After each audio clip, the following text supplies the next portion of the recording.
ভূমি অধিগ্রহণ জটিলতায় ৪ বছর ধরে বন্ধ হিলি স্থলবন্দরের প্রধান সড়কের নির্মাণ কাজে ২০২২ সালে 4 লেন প্রকল্প শুরু হয়।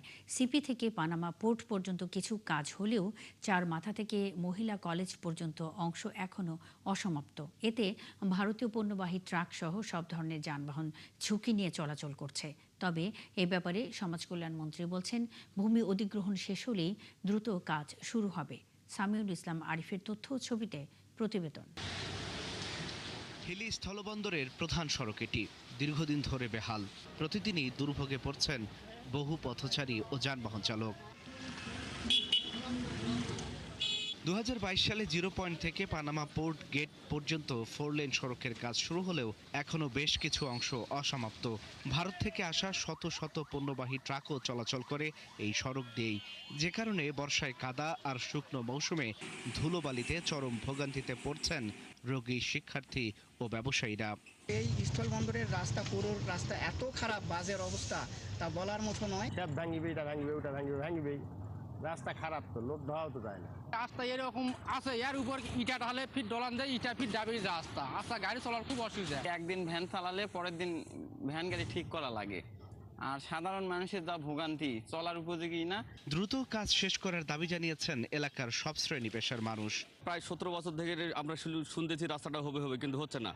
আশা করবো আমাদের এই মন্ত্রী মহোদয় যত দ্রুত সম্ভব আমাদের রাস্তাটা চলাচলের উপযোগী করে দেখ। এদিকে সমাজ কল্যাণ মন্ত্রী জানিয়েছেন, ভূমি অধিগ্রহণের কাজ শেষ হলেই কয়েক মাসের মধ্যে বাকি নির্মাণ কাজ শুরু হবে।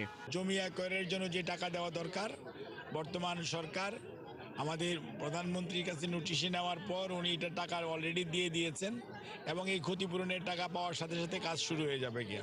0 পয়েন্ট থেকে পানামা পোর্ট গেট পর্যন্ত প্রায় 2 কিলোমিটার সড়ক উন্নয়নে ব্যয় ধরা হয়েছে 50 কোটি টাকা। আল ইমরান, ৭১। ভূমি অধিগ্রহণ জটিলতায় 4 বছরেও শেষ হয়নি হিলি সড়কের কাজ। এ বিষয়ে আরো জানাতে সহকর্মী সামিউল ইসলাম আরিফ যুক্ত হচ্ছেন। আরিফ, প্রকল্প শুরুর 4 বছরেও কাজ শেষ না হওয়ার কারণ কি? এ নিয়ে প্রশাসন কি বলছে? মুন্নি, ধন্যবাদ আপনাকে। আপনি যেটি বলছেন যে আসলে ভূমি অধিগ্রহণের কারণেই কিন্তু, জটিলতার কারণেই কিন্তু হিলি স্থল বন্দরের যে প্রধান সড়ক রয়েছে সেটি কিন্তু কাজ থমকে রয়েছে। আমি আপনাকে একটা বিষয় জানিয়ে রাখি যে এই দীর্ঘদিন থেকে এই হিলি স্থল বন্দরের যে প্রধান সড়কটি রয়েছে এটাতে কিন্তু বিভ্রান্তি এবং দুর্ভোগের মধ্যে পড়েছে এলাকাবাসী। তবে এই সমস্যা কাটিয়ে 2022 সালে ডিসেম্বরের মাসে কিন্তু 4 লেন সড়কের কাজ শুরু হলো।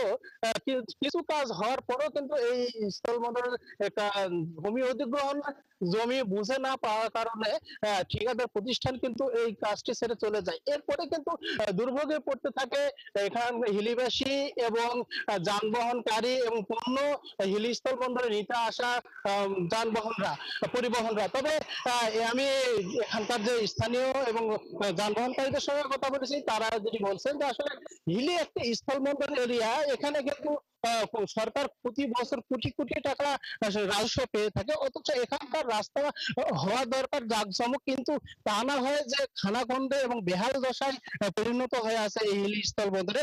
এই আসলে এটার কারণে কিন্তু বিভিন্ন ব্যবসায়ী যারা আমদানিকারক বন্দরে কিন্তু ভারত থেকে যে পণ্যগুলো আমদানি করেন, সেই আমদানি বেহাল রাস্তার কারণে কিন্তু তারা অনীহা প্রকাশ করতেছে। এবং কেউ কেউ কোনো আমদানিকারক কিন্তু বিভিন্ন বন্দর, যেমন বেনাপুল বলেন, সোনা মসজিদে তারা কিন্তু আমদানি রপ্তানি করছেন। কেননা একটাই কারণ যে হিলি স্থল বন্দরের যে প্রধান সড়ক, যে রাস্তা দিয়ে হিলি স্থল বন্দরে কিন্তু ভারত থেকে যে পণ্যগুলো আসে, সেই রাস্তাটি কিন্তু বেহাল দশা, খানাখন্দে সব যে কোনো সময় তাদের যে পণ্যবাহী ট্রাকগুলো আসে বিপাকে বিকল হয়ে পড়ে, যার কারণে তারা সবসময় বিভ্রান্তির মধ্যে পড়ে, যার কারণে তারা এই স্থল বন্দর দিয়ে কিন্তু অনেক সময় আমদানি করতে অনীহা করতেছে। এবং আমি যারা সাধারণ ক্রেতার, সাধারণ যে অটোরিকশা এবং মোটরসাইকেল চালক রয়েছে তাদের সঙ্গে কথা বলেছে, তারা বলতেছে দীর্ঘদিন ধরে এটা সামিউল ইসলাম আরিফ, অসংখ্য ধন্যবাদ যুক্ত হয়ে তথ্য জানাবার জন্য। সঙ্গেই থাকবেন। দর্শক, ভূমি অধিগ্রহণ জটিলতায় 4 বছরও শেষ হয়নি হিলি সড়কের কাজ, এ বিষয়ে সবশেষ খবরাখবর নিয়ে সামিউল ইসলাম আরিফ আমাদের সঙ্গে এতক্ষণ যুক্ত ছিলেন।